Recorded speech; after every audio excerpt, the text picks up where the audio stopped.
Hola, buenas noches. Buenas noches a toda nuestra audiencia. Hola, buenas noches, Latinoamérica. Muy buenas noches. Muchísimas gracias por estar presente la noche de hoy, las personas que ya se están conectando.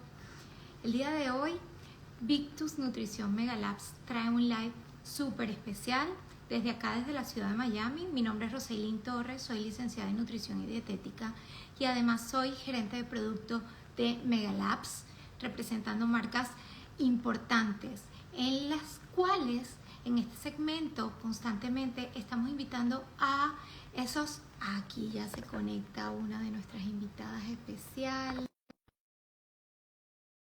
Invitamos a profesionales de la salud y expertos en nutrición para que nos ayuden. Aquí está la invitada. Hola Hola, Luisa, buenas noches, ¿cómo estás? buenas noches, bien, gracias. Un placer saludarte. Qué bueno Oh, que te conectaste. sí, eh, muchas gracias por la invitación y contenta de poder estar aquí con ustedes y poder hablar de este tema que me gusta mucho. Gracias Luisa, para nosotros de verdad es un verdadero placer tenerte acá.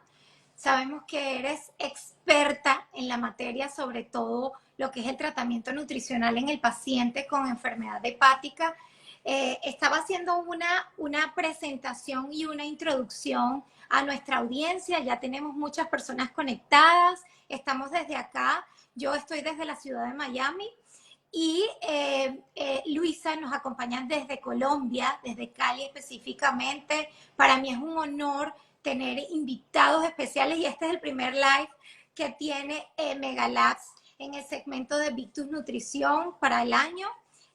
Para nosotros de verdad contar con profesionales de la salud que tienen información de valor tanto para los pacientes, tanto como para colegas y cuidadores de estos pacientes, pues para nosotros es un honor y voy a presentar a la licenciada Luisa Fernanda Torres. Ella es nutricionista de la Universidad Javeriana con máster internacional con énfasis en nutrición clínica. Además, es miembro de la Junta Directiva de la Asociación Colombiana de Nutrición Clínica, nutricionista del programa de trasplante de hígado Banaco y de la Fundación de Valle de Cali. Además tiene un diplomado en avances de nutrición clínica y soporte nutricional en adultos y en pediatría. Tiene una amplia experiencia en soporte nutricional. Tiene experiencia como docente e investigación en nutrición clínica. Es educadora para la Asociación Latinoamericana de Nutrición Enteral, Parenteral, Enfelampe y Asociación Colombiana de Nutrición Clínica. Además, es miembro de la Asociación Colombiana de Nutrición Clínica, entre otras, y es conferencista internacional y nacional con enfoque en terapia nutricional en pacientes críticos con enfermedades hepáticas, enfermedades metabólicas y pacientes bariátricos. Para mí es un honor entrevistarte la noche de hoy y sacar todo el provecho posible para que puedas dar esas herramientas a las nutricionistas a la hora de hacer el cálculo de los aminoácidos de cadena ramificada, a estos estudiantes de nutrición que están muy interesados por saber cuáles son esas novedades en lo que es la terapia nutricional en el paciente con enfermedad hepática. Y wow, con esta introducción, pues te doy la cordial bienvenida. A ver, Luisa, ¿nos escuchas perfecto? Creo que la imagen de Luisa se nos quedó congelada. Luisa, ¿me oyes bien? Parece que perdimos la conexión. Vamos a enviarle la invitación nuevamente o darle unos minutos para dar oportunidad si ella se conecta o vamos a enviarle otra vez la invitación. A ver si Luisa se conecta. Ahora Ahora sí, sí, por un momento se quedó congelada la imagen, pero ya te tenemos acá otra vez. Luisa, le decía a la audiencia que para nosotros es un honor y un privilegio tenerte acá con esta experiencia tan amplia en lo que es la materia del paciente hepatópata. Bienvenida, gracias por estar acá. No, muchísimas gracias a ustedes, pues muchas gracias por esa presentación tan grande, pero realmente lo que más quiero compartir es que he tenido la oportunidad de trabajar acá en Cali hace 30 años con, ay, nos dicen que se cayó la conexión o No, no. pero te vemos perfecto, creo que Era, fue el comentario anterior, bueno, sí. eh, siempre he trabajado en soporte nutricional. Hace 30 años, soporte nutricional a adultos para que de pronto no me vayan a hacer preguntas de niños porque no sé. Y he tenido la oportunidad de trabajar en dos clínicas muy grandes, en la Fundación Valle de Lili, desde el inicio del programa de trasplante de hígado, y después me fui a Clínica Imbanaco, donde también tuve la oportunidad de estar desde la creación del programa de trasplante de hígado. Entonces, pues la idea es de pronto compartir con todos en este live digamos, el manejo nutricional, y pues yo quedaría feliz sobre todo que al final quedaran súper motivados en hacer un manejo de estos pacientes que creo que a veces, no sé en los otros países, pero acá se nos pasan de alto y nosotros podemos hacer muchísimo con la nutrición para el manejo de su enfermedad y específicamente de la encefalopatía hepática, que es lo que vamos a hablar hoy. Sí, y Luisa, bueno, ya que mencionas el tema principal, la noche de hoy estaremos hablando de cómo la encefalopatía hepática afecta la calidad de vida del paciente, el consumo de proteínas, específicamente en este paciente con cirrosis hepática, todavía hay mucho desconocimiento y si no hacemos un abordaje nutricional apropiado, el impacto nutricional puede afectar la calidad de vida del paciente. Muchísimas gracias. Bueno, hablemos un poco de qué es la encefalopatía, cuáles son esos síntomas más frecuentes, las causas más comunes, doctora. Vamos a hablar un poco de la fisiopatología. Bueno, primero, en la enfermedad hepática crónica o en la enfermedad hepática aguda tenemos tres grandes complicaciones, que es el sangrado por varices esofágicas, la citis y la encefalopatía hepática. Yo voy a hablar de la encefalopatía, pero no podemos decir que solo el paciente tiene encefalopatía. Muchos de estos pacientes, cuando hacen varios sangrados del tracto digestivo, llegan a encefalopatía. Entonces, digamos que yo me atrevería a decir que muchas veces estos pacientes, si están hospitalizados o ya están en la UCI, sabemos que les hacen el diagnóstico, pero muchos de estos pacientes que probablemente han tenido sangrados y están crónicos y están en nuestra consulta crónica, son pacientes que vemos con grados que probablemente tienen grado 1 o 2 de encefalopatía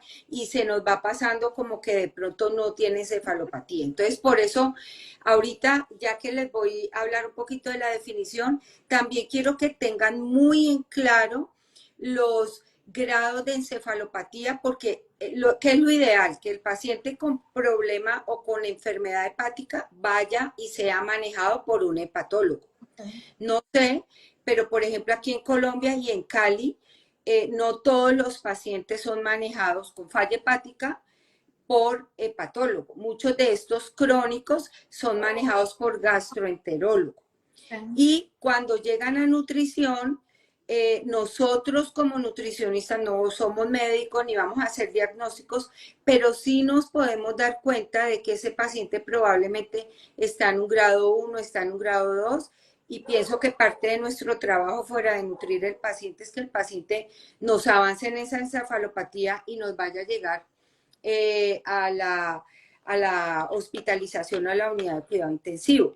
Recordemos que la encefalopatía hepática es una afección neurocognitiva y es potencialmente reversible. Y ahí es donde nosotros entramos a no solo, como digo yo, como nutrición, a dar un aporte de nutrientes, sino también a ser parte del manejo médico de ese paciente. En conjunto. Es importante que nosotros tengamos en cuenta que hay un daño, lo voy a resumir muy resumido, aunque suene redundante, pero es que a mí me parece muy importante que tengamos en cuenta o recordemos los aminoácidos de cadena ramificada y los aminoácidos de cadena aromática.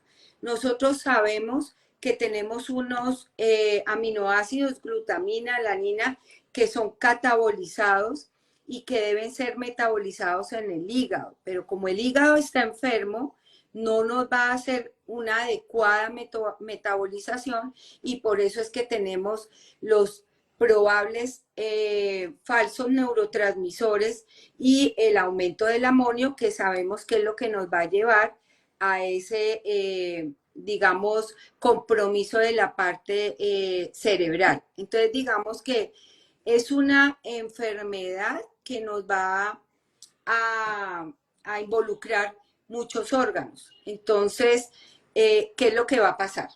Esa encefalopatía puede ser por una insuficiencia hepática aguda o por una derivación inclusive de portosistémica o el paciente, pues como sabemos, con la enfermedad crónica que es la cirrosis como tal. Pero no es lo mismo un paciente que haya hecho un episodio a más episodios. ¿Por qué? Porque ese paciente, cuando ya ha hecho una encefalopatía, va a quedar mucho más lábil a hacer mucho más. O sea que ahí tenemos que tener en cuenta toda la parte del manejo nutricional. Historia del paciente. Exacto. Son 4, bueno, empezamos desde el 0, 1, 2, 3, 4 grados de encefalopatía. El grado 0, pues no hay cambios, pero el grado 1, por ejemplo, el paciente está con capacidad limitada de atención, como que está con patrón de sueño alterado. Ya el grado 2 son pacientes que están letárgicos, apáticos, pueden tener cambios de personalidad y comportamiento. Ya el grado 3 es una confusión significativa, una desorientación mucho más larga, más somnoliento. Y el grado 4, pues el paciente que ya ustedes saben que no llega a la UCI porque ya está en coma y pues tiene que, no responde a una estimulación y llega a una intubación. Pero ¿qué es lo importante que yo quiero dejar aquí claro? Que espero hayan muchos nutricionistas, es que el paciente que uno ve en consulta, uno lo nota desde el principio que tú le estás explicando y el paciente como que no te entendiera, pacientes que te dice él o el familiar que está durmiendo demasiado, ya es un paciente que tiene un grado 1, o pacientes que inclusive para hablar se vuelven muy lentos. Yo he visto eso en la consulta. Entonces son pacientes que nosotros, porque acuérdense que el manejo nutricional o el manejo que nosotros debemos hacer con nuestros pacientes no es ir a manejar la encefalopatía, en este caso, sino tratar de prevenirla. Y es lo que yo creo que nos falta muchísimo porque tenemos muchos pacientes ambulatorios en nuestros consultorios, probablemente con grado 1, grado 2, que si nosotros lo manejamos adecuadamente, pues vamos, y cuando digo adecuadamente es porque es un paciente muy difícil de manejar, porque ya vamos a ver más adelante que requiere un alto contenido o requerimiento, tiene un requerimiento alto de proteína, pero yo tengo que saber cómo dársela porque si no, entonces ese aumento de la proteína pues me va a hacer más encefalopatía. Sí. No me voy a adelantar porque yo empiezo a hablar y hablo de todo, pero sí importante que tengamos esa alerta en el consultorio de ese paciente para ese paciente empezarlo a manejar. Qué bueno, doctora. Es muy importante toda esta información que nos está diciendo, sobre todo a los cuidadores, tomar en consideración esas alteraciones o cambios de conducta que puedan observar en los pacientes, donde simplemente decimos, bueno, aquí algo está ocurriendo, donde debo comunicarle al especialista que esté tratando al paciente, mira, hubo alteraciones en las conductas al momento de hablar, noto este paciente que está un poco perdido y que definitivamente esta complicación puede ser totalmente reversible, pero si no la atacamos a tiempo, puede ser mucho más perjudicial para la salud del paciente. Entonces, bueno, ¿bajo qué condiciones, licenciada, bajo qué condiciones empeora la situación de la encefalopatía? ¿Hay algunos factores que predisponen al paciente aún más? Pero, ¿cuáles son esas alertas o bajo qué condiciones debemos tomar en cuenta al paciente? Bueno, aquí les tengo que aclarar algo súper importante. En las guías encontramos que el requerimiento del paciente con falla hepática es entre 1,2 a 1,5 gramos kilo día de proteína. ¿Sí? Es importante tener en cuenta que es un paciente con falla hepática, pero es un paciente probablemente adulto mayor y es un paciente que generalmente, sí o sí, ya hay muchos estudios que el paciente con enfermedad hepática tiene sarcopenia y paciente encefalopática con encefalopatía o que ha tenido encefalopatía está con sarcopenia. Ya se ha hablado muchísimo de la sarcopenia y sabemos que son pacientes que tienen un requerimiento alto de proteína. Entonces, cuando encontramos en las guías que que el tipo de proteína y los aminoácidos de cadena ramificada son para los pacientes con falla hepática, pero con encefalopatía, pues precisamente es porque no alcanzamos para poder cubrir ese requerimiento de proteína de 1,5 gramos kilo día. Ejemplo, un paciente de 60 kilos necesitaría 90 gramos de proteína. Esos pacientes no te van a tolerar esa cantidad de proteína si yo no le doy la proteína con aminoácidos de cadena ramificada. ¿Por qué? Porque es que en ese momento el hígado está enfermo, el hígado no me está metabolizando adecuadamente y yo tengo que, digamos, tener la opción de los aminoácidos que no se van a metabolizar en el hígado. Además, Luisa, tenemos un paciente que su apetito es bajo, es un paciente que probablemente se llene rápidamente, dependiendo de la condición del paciente. Entonces, por la vía oral muchas veces no se logra cubrir los requerimientos nutricionales calóricos y proteicos. Y con base a las proteínas, pues todavía hay temor, hay desconocimiento de cuánta cantidad de proteínas, qué tipo de proteína darle al paciente. Si restringo las proteínas, entonces voy a llevar a la sarcopenia y la sarcopenia y la desnutrición definitivamente empeora la situación del paciente y afecta su masa muscular, su calidad de vida y acelera lo que es la morbimortalidad del paciente. Ajá, sí. En las guías está, bueno, primero tener en cuenta que no es solo el que son pacientes, fuera de que son pacientes anorécticos, tienen un requerimiento súper alto de energía y dar 35 hasta 40 kilocalorías kilo día que nos dice ESPEN en un paciente con enfermedad hepática y anoréctico es bien complicado, porque yo tengo que dar también las adecuadas calorías para que ese paciente tenga la suficiente energía y darle las proteínas para lo que tiene que ir la proteína. Si yo doy, si restringo también calorías, pues esas proteínas no me van a poder ir a donde yo necesito, sino que también me van a ir a poder, digamos, suplir ese requerimiento de calorías. Se habla de que el requerimiento de proteína es de 1,2 a 1,5.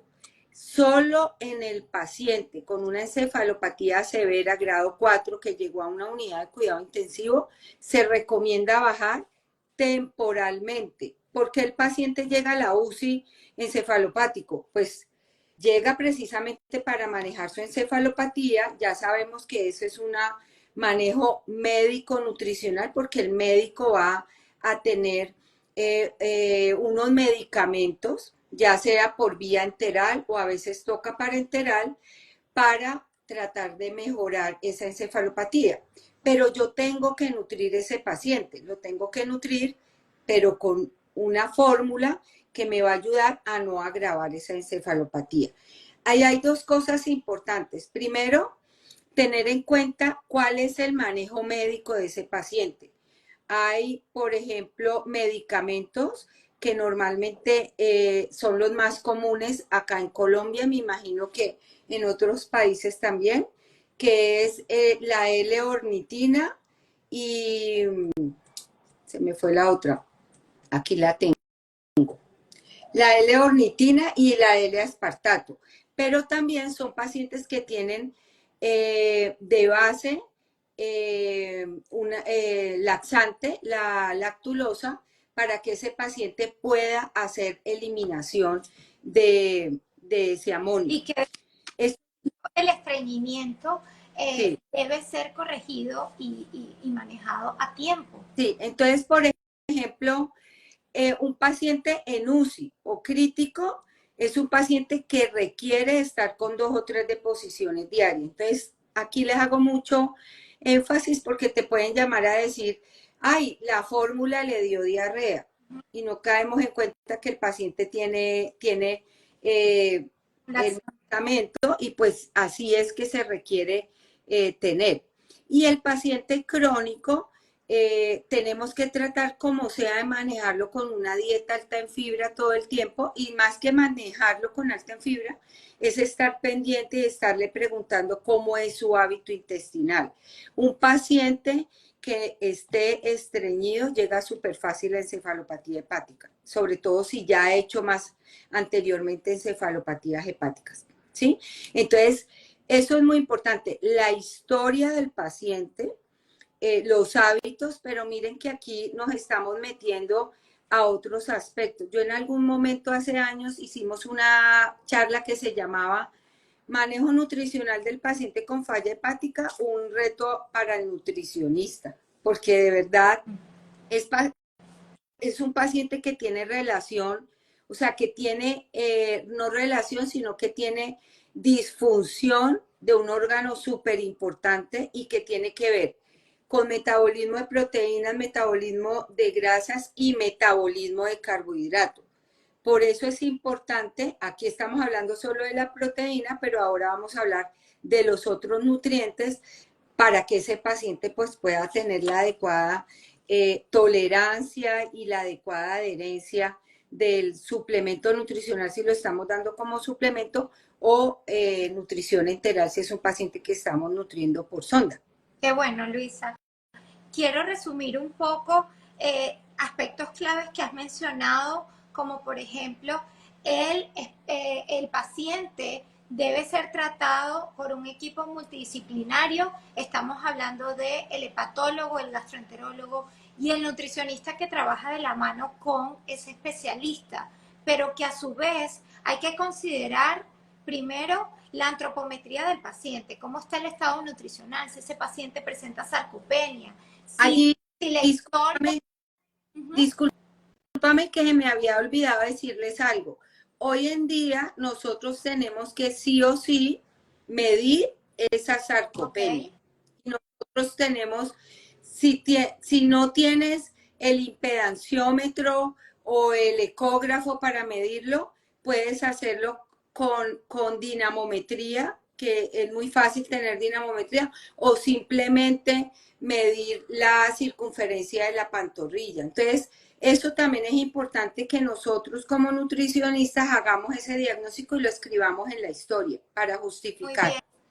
bien. Y sí o sí, bueno, todos estos aspectos que son de suma importancia, la suplementación especializada, donde tú hablabas, que tenemos que llegar a cubrir esa meta proteica y de calorías que es muy elevada en un paciente catabólico, un paciente donde están unas alteraciones de macronutrientes y los electrolitos también pueden presentar algún desbalance en cuanto a los electrolitos. Hay muchos detalles que debemos analizar y tomar en cuenta al momento de evaluar a este paciente.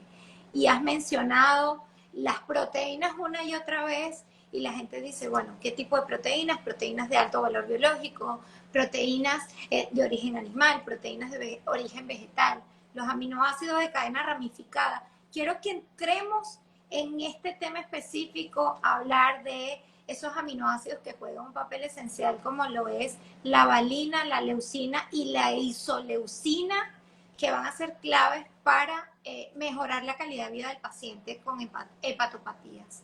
Sí, primero, hoy en día tenemos ya opciones de proteínas especiales. ¿Por qué? Porque la recomendación es que tengamos mezclas de proteínas, tanto proteínas de digestión rápida como proteínas de digestión lenta, las dos, ¿sí? Y la otro aspecto súper importante es que tengamos, si podemos, leucina. ¿Por qué? Porque sabemos que son pacientes muy deteriorados, que necesitamos nutrirlos, inclusive muchos de estos pacientes también son pacientes que nosotros tenemos que nutrir para el trasplante hepático. Y sabemos que el paciente que va a un trasplante hepático, como le digo yo a ellos, bien nutrido es muy diferente a un paciente que no está bien nutrido. Pero ¿cómo lo debo hacer? Pues tratar de mejorarlo lo más rápido posible. Hoy en día tenemos la opción de la leucina, pero también tenemos que hacer el cálculo de esa leucina, porque tenemos unas recomendaciones y unas guías en donde nos dicen que la recomendación es de 2,5 a 3 gramos de leucina, y eso es lo que ha encontrado efectos benéficos en la masa y función muscular. Entonces, importantísimo tener en cuenta eso, la mezcla de proteínas y de los aminoácidos de cadena ramificada. No es solo que tengamos cadena ramificada, sino que el balance entre cadena ramificada, aromáticos, esté adecuado, mucho más alto, porque sabemos que los aromáticos pues son los que van a tenerse que metabolizar en el hígado que está enfermo. Entonces, lo ideal en ese momento es tenerlos los más bajos posibles. Y Sí. para nosotros, contar con tu experiencia de uso con el producto, en este caso Enterex Hepatic, que es una fórmula elemental donde sus aminoácidos están libres, mejora y facilita lo que es el tratamiento nutricional en el paciente para una mejor absorción, tolerancia. El hecho de que dispongas de esos aminoácidos libres marca la diferencia con respecto a otras fórmulas o unas fórmulas poliméricas, porque nos llama la atención en que este paciente tiene dificultades para metabolizar distintos macronutrientes, y es por eso que no podemos utilizar una fórmula estándar y vamos a algo tan específico o a un módulo o a una fórmula tan específica como lo es en el caso de Enterex Hepatic para estos pacientes. Ajá. Mira, la idea es que sabemos que son pacientes que tienen múltiples problemas de digestión, absorción, metabolismo, como dije anteriormente, de los nutrientes, no de uno, sino de varios. Entonces, ¿qué es lo que pasa? Son pacientes que yo necesito tener aminoácidos, estos aminoácidos libres para que se absorban más rápido, pero también es porque eso me va a ayudar en pacientes que tienen problemas probablemente de mala absorción, ¿sí? Por eso tenemos que también pensar en otros dos aspectos importantes. El tipo de grasa, que tenga triglicéridos de cadena media para estos pacientes para que lo puedan tolerar, y los carbohidratos. Acuérdense que estos pacientes, que ya vamos a hablar más adelante, también son pacientes que cursan con cambios, digamos también, o alteraciones en el metabolismo de los carbohidratos. Entonces, hacen hipoglicemias, y también es importante que tengamos carbohidratos de índice glicémico bajo y de fácil absorción. Entonces, ¿qué es lo que, y son pacientes que necesitan una cantidad alta de calorías? Entonces, si yo le voy a dar un suplemento o una nutrición que le va a dar el aporte, pero no me lo tolera adecuadamente, porque son, por ejemplo, poliméricos no predigeridos, no va a tener en lípidos de cadena larga todo su contenido de lípidos, probablemente no me lo va a tolerar adecuadamente, ¿sí? Y eso es importante porque nosotros siempre hablamos de la calidad de vida del paciente y de que esté lo mejor posible y que llegue en las mejores condiciones o que esté en las mejores condiciones, pero eso también depende de todo eso. Además de que son pacientes, como hablamos anteriormente, que cursan con mucha anorexia y disgeusia. A ellos les cambia el sabor de los alimentos. Entonces, tenemos muchas dificultades con la alimentación normal para estos pacientes, fuera de que el requerimiento es alto. Entonces, yo siempre, pues cuando yo les muestro diapositivas, siempre les hago el cálculo. Para nosotros como nutricionistas es fácil, pero para de pronto los médicos, el gastroenterólogo, el hepatólogo que está con el paciente le puede decir, no, yo sí como bien, yo me como, por decir algo, tomo leche al desayuno, como un pedacito de pollo al almuerzo, como pescado a la comida, pero hay que tener en cuenta qué cantidad y cuál es el cálculo del paciente. Entonces yo les voy a decir aquí rápidamente, un paciente, una persona que tome, voy a hablar solo de los alimentos fuentes de proteína, medio pocillo de leche al desayuno, con una tajada de queso y un huevo. Al almuerzo y a la comida una tajada mediana de pollo y a la comida una tajada mediana de pescado. Eso me aporta aproximadamente 54 gramos de proteína. Un paciente que pesa en promedio 60 kilos y le voy a dar, como nos dicen las guías, unos 5 gramos kilo día, le tendría que dar 90.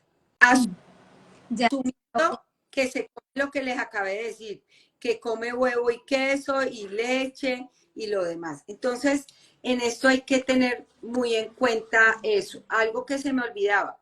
En cuanto a vía oral, se recomienda en este tipo de pacientes tratar de limitar al máximo la carne roja porque es más productora de amonio y se ha relacionado mucho con la encefalopatía. Tener en cuenta también de la fibra y tener en cuenta también lo ensayé varias veces, ¿no? El sabor de los alimentos, ¿sí? ¿Qué es lo que pasa?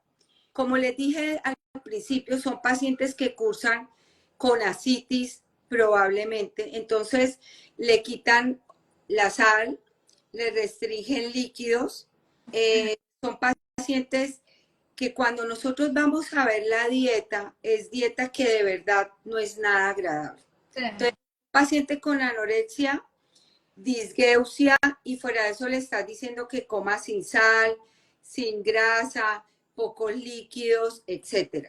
Ahí hay otro factor súper importante y que les hago mucho énfasis, es que cuando les mandamos vía oral a los pacientes, están con vía oral y les mandamos el suplemento, tenemos como nutricionista que tener claro que no es solo prescribirlo, sino monitorizar. Y no, yo no puedo decir si le voy a mandar 2 vasos, 3 vasos, que se los lleven en la mañana los 3 vasos.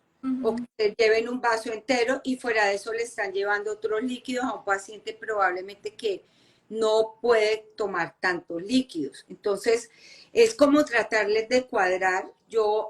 Algo que yo hago es que no les lleven tantos líquidos, en vez de jugos, sopas, llevarle el suplemento para asegurar que de verdad sí se tome la cantidad. Porque si yo hice el cálculo para darle determinada cantidad, pues voy a ver el efecto, es que le dé de verdad la cantidad que yo le prescribo. Y fraccionar esos tiempos de comida, sí. Comidas principales, incluir las meriendas para que de alguna manera podamos asegurar que se esté tomando el suplemento en el momento oportuno, que ya vamos a hablar ahora que hablamos de la merienda, la importancia de la merienda antes de ir a dormir, la colación nocturna ha tenido un impacto positivo como estrategia para revertir lo que es la sarcopenia y sobre todo si es una merienda nocturna que tiene aminoácidos de cadena ramificada, para este paciente va a ser muy útil y la evidencia así lo describe. Es importante tener claro que la recomendación de las guías es primero de 3 a 5 comidas al día mínimo, Ok. a 5 o 6. Y hacer un refrigerio nocturno porque el periodo de la noche, que es largo, son pacientes que son muy lábiles a hacer hipoglicemia. Fuera de eso, que podemos aprovechar porque hay estudios en donde han hecho en que reciban este suplemento con aminoácidos de cadena ramificada en la noche, muchos beneficios en esos pacientes pues que sabemos que están desnutridos y sarcopénicos. Pero ahí también tenemos que tener en cuenta, lo que dicen las guías es dar aproximadamente 700 calorías y hasta 25 gramos de proteína en esa colación. Si uno lo lleva a la práctica se vuelve complicado, pero es dar una buena porción, digamos, a esa hora, teniendo en cuenta el cálculo que uno haga de las 24 horas. El cálculo o la recomendación de los aminoácidos de cadena ramificada es 0.25 gramos por kilo por día. Importantísimo hacer el cálculo. ¿Por qué? Porque nosotros no podemos decir, sí, démosle esta fórmula para falla hepática. Yo todo el tiempo le digo a mis estudiantes una cosa y es, las fórmulas o suplementos que tienen nivel de evidencia salen por algo, no salieron porque vamos a hacer esto, sino por múltiples estudios. Pero ¿qué es lo que pasa? Sería muy fácil decir, pues al paciente con falla hepática le doy esta fórmula, al paciente renal le doy la fórmula renal y al paciente diabético le doy la del diabético. Pues no tendríamos mucho que hacer. Pero es que la mayoría de nuestros pacientes tienen no solo una enfermedad, sino varias. Por ejemplo. Entonces, y las últimas guías del año pasado de polimorbilidad definitivamente dice que este tipo de pacientes, el hecho de que tengan varias patologías, pues tiene un requerimiento muy alto y hablan de la importancia de suplementar esos pacientes y de que con mayor razón necesitan que se les cubra esa cantidad de proteína, ¿sí? Y qué importante esto que acabas de mencionar, licenciada, de cómo adaptarnos o cómo como especialistas tenemos que individualizar el tratamiento del paciente, porque el tratamiento nutricional no va a ser estático. Y ahorita yo sé que vamos a tener la oportunidad de que hagamos un ejemplo con un cálculo nutricional, pero, pero quizás tenemos que ir adaptando el cálculo de calorías, de proteínas, cómo va evolucionando ese paciente.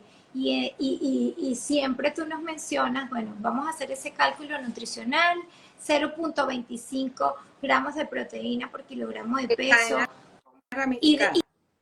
Y de cadena ramificada, por ejemplo, ¿cómo podemos llegar, cómo podemos llegar a ese requerimiento que establecen las guías? Por ejemplo, en el caso de Enterex Hepatic, podemos obtener de un sobre 8.63 gramos de aminoácidos de cadena ramificada, lo que es va a ser indispensable para ayudar a suplementar a este paciente y a lograr cubrir esos requerimientos que dicen las guías. Ajá.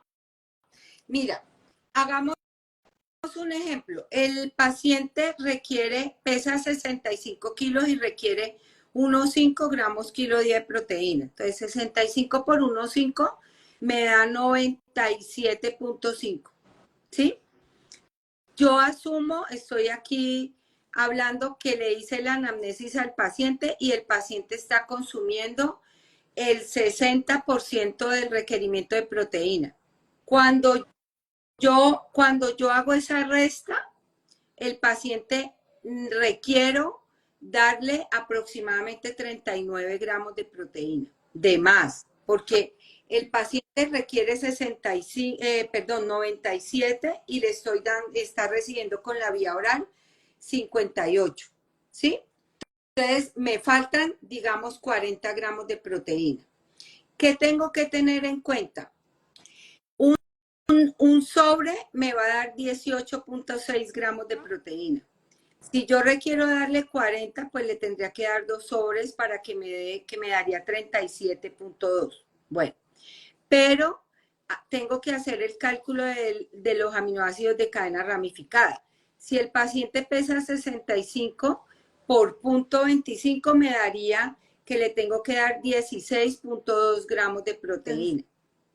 Los dos sobres que le tengo que dar para que me den la cantidad de proteína me dan 17,2 gramos de aminoácidos de cadena ramificada, que es lo que necesita el paciente.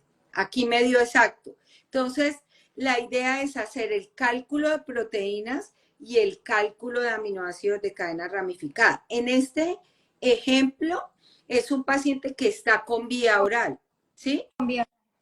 Ya el paciente que no tiene vía oral, porque fue el que llegó en encefalopatía grado 4 y le tuvieron que poner una sonda, pues ahí ya, digamos, el cálculo se vuelve más rápido, más fácil, porque yo le tengo que dar todo el aporte con la fórmula y pues allí le voy a dar sí o sí los aminoácidos de cadena ramificada. Lo que pasa es que todas las fórmulas pueden decirte que tienen aminoácidos de cadena ramificada, pero hay que saber cuánto, para saber cuánto le tengo que dar del suplemento para suplir esa cantidad. Porque puede que tenga, pero si yo le tengo que dar, no sé, 1,500 o una cantidad demasiado grande, pues el paciente no me va a tomar todo ese volumen, fuera de que no van a poderlo, no va a estar autorizado si es un paciente que fuera de eso tiene ascitis, ¿no? Entonces, digamos que ahí tengo que, y por eso es que es importante que les hago la aclaración, que tengan en cuenta que si yo le estoy poniendo suplemento, quitarle los líquidos de la vía oral, porque si yo le voy a dar jugo, sopa, bebida en la mañana, eso es demasiado líquido, más el del suplemento, pues me va a dar demasiado, demasiado. Recargar al Ajá, paciente. sí. Además no se lo va a tomar. Valioso, licenciada. Veo que hay gran cantidad de preguntas. Mira, ya casi se nos ha pasado el tiempo y para este tema siempre, siempre genera mucho interés, genera mucha preocupación y nosotros queremos darle esas herramientas como usted acaba de mencionar. Entendemos que cada paciente tiene su requerimiento específico, pero con esta clase de cálculos nutricionales vale la pena destacar que tenemos que ser prudentes y cuidadosos al momento de diseñar el adecuado tratamiento nutricional para este tipo de pacientes. Aquí veo, licenciada, no sé si quisieras agregar algo más antes de entrar en el segmento de preguntas y respuestas. Solo una cosa, decirles que el paciente con falla hepática puede tener esa enfermedad hepática, digámoslo así, y pasar por múltiples estados. Porque puede llegar un paciente que no tenía encefalopatía y cae en encefalopatía o al revés. Entonces, nunca olvidarnos de eso, porque a veces llega el paciente, este paciente es de falla hepática, pero no es encefalopática, manejémoslo así. Y resulta que el paciente cayó en encefalopatía.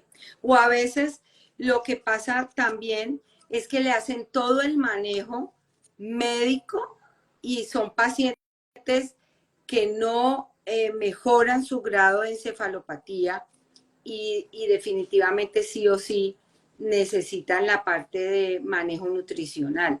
Entonces es como trabajar muy de la mano con el equipo, con el hepatólogo, con el gastroenterólogo que maneja a los pacientes con falla hepática para que podamos hacer el mejor manejo. Yo quedo feliz, antes de que entremos a las preguntas, que ahí veo muchas y me encanta, es que, digamos, nos sensibilicemos en poder hacer este diagnóstico de los pacientes. No es esperar el paciente que tenga la encefalopatía, es el paciente prevenir, porque yo estoy segura que la mayoría de estos pacientes con enfermedades crónicas, pacientes cirróticos, son pacientes que ya cursan con grado 1 o 2. Y nosotros vamos a poder evitar que llegue a ese grado 3 o 4. Muy bien, excelente. Muy bien, muchísimas gracias. Aquí vamos a entrar a tratar de responder todas las preguntas que tenemos, que son muchas. Y vamos a ver, ¿se sugiere alguna suplementación con vitaminas en particular? Sí, muy buena esa pregunta, se me olvidó decirlo. Ustedes saben que al estar enfermo el hígado, las vitaminas liposolubles van a estar alteradas. Entonces, lo ideal es en estos pacientes hacer suplencia de estas vitaminas. Muy bien. ¿Sí?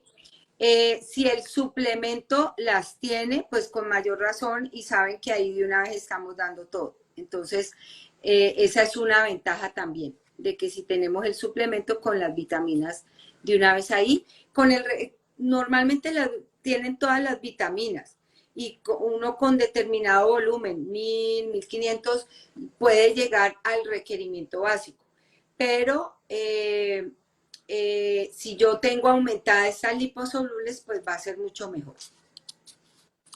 En el caso de Enterex Hepatic, nos permite controlar de una manera más fácil al paciente por el hecho de no tener lo que son electrolitos, vitaminas y entonces nos permite tener un control más adecuado. Aquí dice que si va a quedar grabada, si este live va a quedar grabado, puedan compartirlo a los especialistas que no pudieron estar conectados el día de hoy. Por acá dice, hay algunos estudios que prohíban lo que es la leche de vaca para este tipo de pacientes. Pues como tal leche de vaca, no. Que yo haya leído, no. Son pacientes que requieren proteína y ustedes saben que lo ideal es proteína de alto valor biológico porque ya hablamos que son pacientes desnutridos, con desgaste muscular, sarcopenia, fragilidad y sarcopenia. Entonces lo ideal es que yo pueda darlo con proteína de alto valor biológico. Ahí tendría que pensar en que fuera mejor modificada en grasa, o sea, baja en grasa, pero también les cuento como mi experiencia, que eso depende de los pacientes. Hay pacientes que uno ve que son más lábiles a unos alimentos que otros, que inclusive ellos mismos saben que es como que llegaran o aumentaran su grado de encefalopatía con algún tipo de alimentos. Está muy descrito lo de la carne roja, pero lo de la leche como tal no lo había leído como tal de que pudiera, pero puede pasar, eso depende también de cada paciente. Muy bien, aquí hay otra pregunta y va relacionada con cuántos mililitros de suplemento puede consumir un paciente con ascitis. Y bueno, aquí un poco hablando de lo que tolera en volumen este paciente. Eso depende de lo que te dé, de lo que el médico, digamos, te dé como cantidad de líquidos. Entonces, ustedes saben que hay varios también grados de ascitis.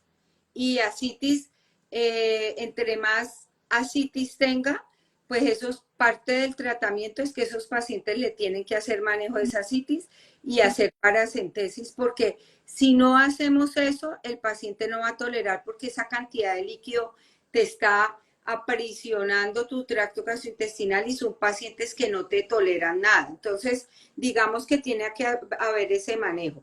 Normalmente, en la práctica, el médico te dice máximo 800 de líquido. Entonces, por eso yo les hacía tanto énfasis en que ahí lo que yo hago en ese momento, quitarle los líquidos de la alimentación, si es un paciente que está con vía oral, y dejarle que los líquidos sea solo el suplemento, ¿sí? Y dejarle, por ejemplo, fruta para que tenga como la opción de comer un poquito de algo dulcecito o algo refrescante después de las comidas y pues el paciente se me tolere el que no tome ni jugos ni nada de esto, sino el suplemento. Lo otro también es que pues yo he tenido la oportunidad de ver recetas con el suplemento en forma de helado, en forma de pudines, en forma de como malteadas con frutos rojos y de verdad es una opción maravillosa. Cuando el paciente está en casa o ambulatorio, pues uno le explica, le cuenta eso al paciente y el paciente lo hace súper bien. A veces en los hospitales se vuelve complicado de que podamos tener la opción de todos esta variedad que haría definitivamente que el paciente tuviera mucha más Y esta es adherencia. una gran opción para permitir la adherencia al tratamiento, para cambiar lo que es la forma de suplementar al paciente, para que no se aburra. Aquí en nuestra cuenta pueden encontrar esos videos y esas recetas para que puedan facilitarle al cuidador o al paciente al momento de preparar cada uno de nuestros productos. Hay otra pregunta, licenciada, que dice, ¿cuántos gramos de proteína corresponden al paciente con hipoalbuminemia severa? ¿Serán suficientes las proteínas a través de la vía Bueno, oral? súper buena esa pregunta. Primero, recuerden que el hígado está enfermo y la albúmina no nos va a servir como un marcador. Primero, ustedes saben que hoy en día es un marcador más de riesgo nutricional que de estado nutricional. Segundo, pues con mayor razón ese valor va a estar mal porque ustedes saben que el hígado está enfermo. Entonces, ahí yo no me puedo guiar por la albúmina. Lo que preguntas me parece súper importante.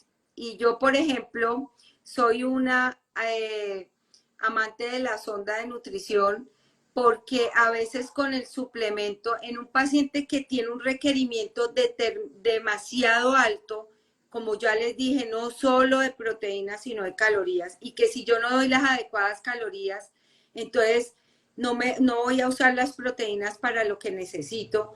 A veces es muy complicado. Fuera de eso, lo que ya hablamos, pacientes anorécticos que no quieren comer, definitivamente hay que ponerle sonda. Nosotros en pacientes que van para trasplante hepático están demasiado desnutridos, les Hay que ponemos sondas. Así coman. Entonces, hacemos de pronto cíclicas o hacemos en la clínica donde yo trabajo, la cíclica de nosotros es que el paciente coma en el día y en la noche pasarle por sonda para garantizar esto, porque sabemos que ese paciente no se va a alcanzar y a recuperar. se va a seguir desnutriendo. Ajá, sí. Aquí hay otra pregunta, licenciada. Paciente con hepatitis autoinmune más cirrosis primaria, ¿puedo suplementarlo con Enterex Hepatic? Además sufre de anemia constante y se encuentra con laxantes para el control del amonio, sin ascitis y sin encefalopatía. A ver, si el paciente no tiene encefalopatía, que no creo porque es un paciente que tiene fuera no una, sino dos enfermedades hepáticas, yo lo manejaría con suplemento. Sabemos que si tiene lactulaje es un paciente que, es más, si tú dices que tiene lactulaje es porque es un paciente que le están manejando encefalopatía o más previniendo que esa encefalopatía se vaya más allá. O sea que si es un paciente que tiene o riesgo o ha tenido encefalopatía o tiene de pronto un grado 1 y por eso el médico lo ha dejado con el lactulaz. Entonces ahí con mayor razón es que yo le pondría el suplemento para que evitar que me llegue a una encefalopatía grado 3, grado 4. Ya, Ahí es donde yo les digo que podemos hacer muchísimo y no lo hacemos. ¿Por qué?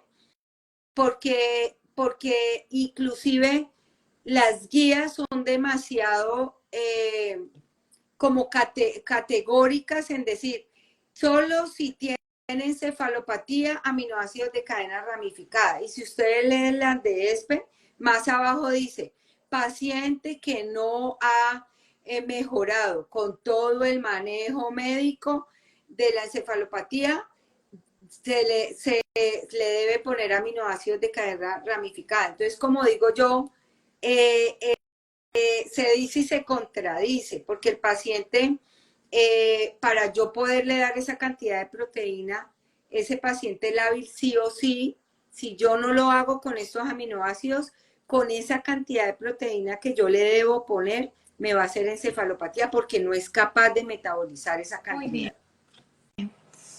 Aquí nos preguntan cómo era el cálculo de los aminoácidos de cadena ramificada y supongo que es, como dicen los expertos, aquí dice, alguien dice los aminoácidos de cadena ramificada es 0.25 gramos por kilogramo de peso día. Vamos a ver, aquí hay otra pregunta y dice, ¿cuánto es el cálculo del líquido en el paciente con ascitis? Lo que pasa es que eso depende de lo que les decía ahora, el grado de ascitis, porque si una ascitis leve no va a ser lo mismo el manejo de una ascitis severa. Y una ascitis severa o muy grande, sí o sí le tienen que hacer paracentesis. Entonces eso no es que a ese paciente se maneja con 800 de líquidos al día, con 1000 al día, no. Normalmente en esas ascitis muy severas les hacen la paracentesis, entonces yo ya voy a poder darle una cantidad de líquidos, tampoco exagerados, pero sí, sobre todo líquidos que vayan a darle beneficio y que lo vayan a nutrir. Porque a veces vemos pacientes que es que el paciente tiene restricción de líquidos, pero cada vez que le lleva medicamentos toma agua, toma aromáticas, toma caldos de las sopas que sabemos que no le aporta sino agua y sal. Entonces es, digamos, como evaluar muy bien, Muy eso. bien. Entonces, dice otra, entonces de acuerdo a lo explicado, usted recomienda solo darle el suplemento hasta ver una recuperación y luego ir agregando otros líquidos y cada tiempo se le puede dar y cada cuánto tiempo se le puede dar el No, suplemento. la idea es que si tú vas a preparar un sobre, son 350 de agua más el sobre, eso te da como 425, como 2 Sí, vasos de suplemento. Yo no le puedo dar en una toma 2 vasos ni probablemente un solo vaso. ¿Qué hago yo? Dividirlo en porciones pequeñas. Entonces de pronto esos 400 dividirlo en 4 tomas de 100 centímetros y distribuírselo durante el día. Entonces de pronto a la media mañana, a la media tarde o al desayuno, media mañana, almuerzo, media tarde. Entonces así garantizo que me lo vaya a tomar sí, todo. la merienda nocturna. Y la merienda nocturna que siempre hago un volumen más grande, que por lo menos se tome unos 200, 250, lo que eso también aquí hay algo importantísimo. No olvidemos el paciente, la anamnesis y la calidad, el que el paciente tenga una adecuada calidad de vida. Me explico. Todo depende de ese paciente, de su hábito, de cómo come, si está acompañado, Sí, si, porque si le gusta, por ejemplo, lo de la nochecita, a veces de pronto en el día no toma suficiente cantidad, pero dice, a mí me encanta, voy a poner un ejemplo, en la noche que yo me siento toda la noche ya en calma a ver televisión, estarme tomando mi coladita, por decir algo, en vez de que tome esa coladita o un café o no sé, cualquier bebida, se tome entonces el suplemento de a poquitos, entonces allí yo ya de acuerdo a lo que el paciente tome más o menos de volumen. muy bien. Nos preguntan sobre la lactulosa y si un paciente se niega a utilizar la lactulosa, ¿qué opciones tenemos? Pues si es un paciente, primero es un laxante, un medicamento que es prescrito por el médico, ¿no? Y pues es importante que el paciente sepa que el que tenga ese medicamento le puede tratar o prevenir la Sí. encefalopatía. Entonces, digamos que es como que no es la opción. Sé que hay varios laxantes, pero el escogido, el ideal para manejar este tipo de pacientes es la lactulosa. Entonces, digamos que es como explicarle muy bien al paciente eso y que eso va a evitar de que llegue a esa encefalopatía. Inclusive pacientes que han estado encefalopáticos, que han tenido complicaciones, esa u otra, después de tenerla, ellos, y de que uno le explique muy bien, ellos, digamos que entienden muy bien y se adhieren a lo que uno les diga. Si no hubiera Enterex Hepatic, ¿podría utilizar un módulo de proteínas? ¿Cuáles recomienda usted, licenciada? ¿Y qué consideraciones debe tener ese módulo de proteínas? Bueno, la ventaja actualmente es que tenemos varios, pero la recomendación es que sea de mezcla de proteínas y que tenga proteínas tanto de acción rápida como de acción lenta. Lo que pasa es que tenemos que tener en cuenta dos cosas. Primero, y si tienen leucina, pues con mayor razón porque voy a poder, digamos, mejorar más rápido o esa masa muscular en ese paciente. Acuérdense que todo esto que hemos hablado de proteína, si el paciente no tiene una terapia física y actividad física, no va a tener el mismo efecto. O sea que no es solo el manejo mío, sino en unión a la parte Muy bien. física. Segundo, sí tengo que tener en cuenta porque los módulos me van a dar de todos los aminoácidos, pero no me van a hacer ese aumento o ese énfasis en los de cadena ramificada. Entonces vuelvo y les digo, yo le puedo poner el módulo para poderle dar el requerimiento, pero el paciente a darle esa cantidad me hace encefalopatía. Entonces no puedo llegar a esa cantidad de Y ahí proteínas. estamos hablando de la diferencia entre utilizar, por ejemplo, aminoácidos libres a utilizar módulos de proteínas completas. Aquí dicen, hay una opinión dividida entre los mismos profesionales sobre si se debe bajar la proteína o no. En este caso, se recomienda la suplementación con aminoácidos de cadena ramificada, pero en pacientes de bajos recursos, ¿qué opción tenemos? Bueno, primero, esa es lo que acaban de, la primera parte me parece súper importante. Sí es verdad, pero si ustedes recuerdan hace muchos años, no les voy a decir cuándo, cuando empecé a trabajar, pasaba lo mismo con el paciente renal, que había que, y ustedes, las guías de hace años hablaban 0,6 a 0,8 gramos kilo día.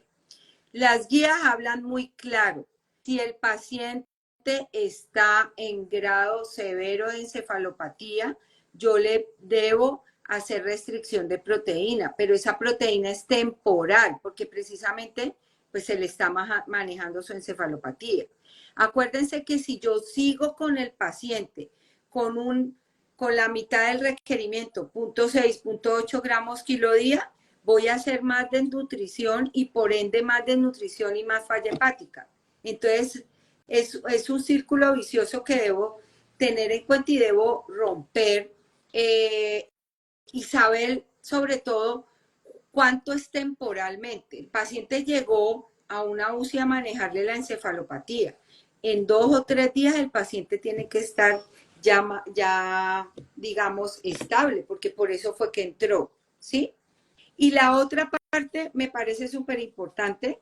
Si tú no puedes dar la opción de aminoácidos de cadena ramificada como tal en un suplemento para poder tener la cantidad exacta, pues se recomienda dietas vegetarianas con proteína de vegetal, siempre teniendo en cuenta de hacer la unión con el cereal para poder, digamos, completar, ¿sí? Con la metionina.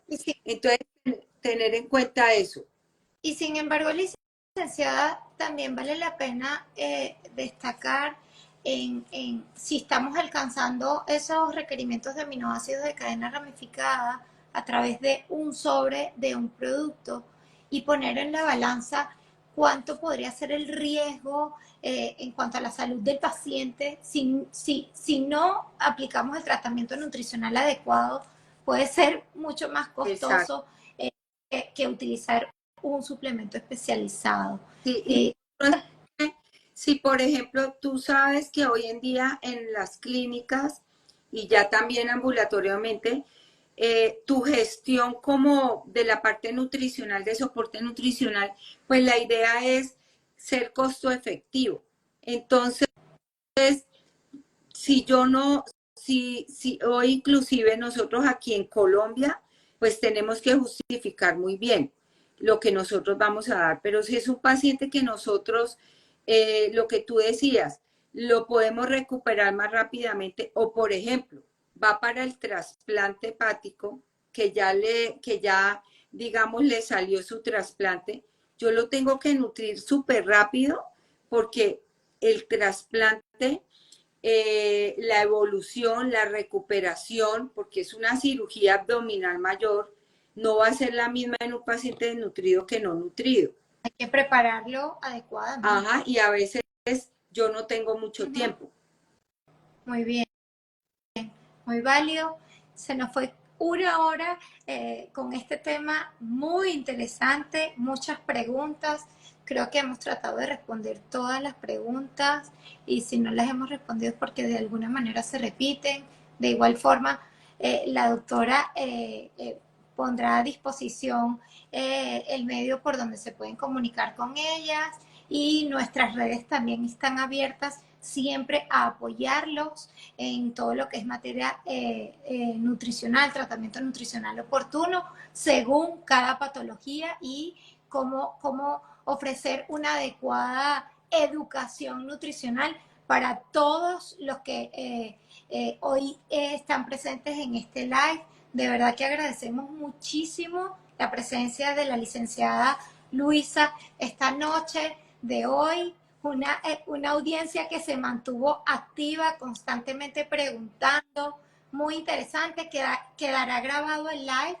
No sé si tienes, Luisa, algún mensaje de cierre para estos pacientes, para los cuidadores y para los especialistas que manejan estos pacientes. Pues primero, darles las gracias y segundo, definitivamente que estemos muy pendientes de este tipo de pacientes y de que podamos, sobre todo, más que tratar la encefalopatía, poderla prevenir. Cualquier cosa, no hay problema, les pueden dar mi correo como hemos hecho las otras veces, si tienen preguntas, a veces tienen casos que de pronto con el mayor de los gustos les pueda ayudar desde lo que yo pueda, pues tampoco es que sé todo, pero de lo que yo pueda con mi experiencia, que yo los pueda ayudar y de pronto que podamos intercambiar conocimientos. Muchísimas gracias, Luisa, de verdad. Muy, muy valiosa toda esta información que nos compartiste la noche de hoy. Nos estaremos viendo porque forma parte indispensable de nuestros profesionales de la salud para educar a los médicos, para ayudar a los pacientes y de eso se trata lo que queríamos transmitirle el día de hoy en este live, cómo mejorar la calidad de vida en el paciente con enfermedad hepática y el tratamiento nutricional oportuno. Gracias, Luisa. Bueno, nos estamos hablando y buenas noches para todos. Chao. Chao, muchas gracias.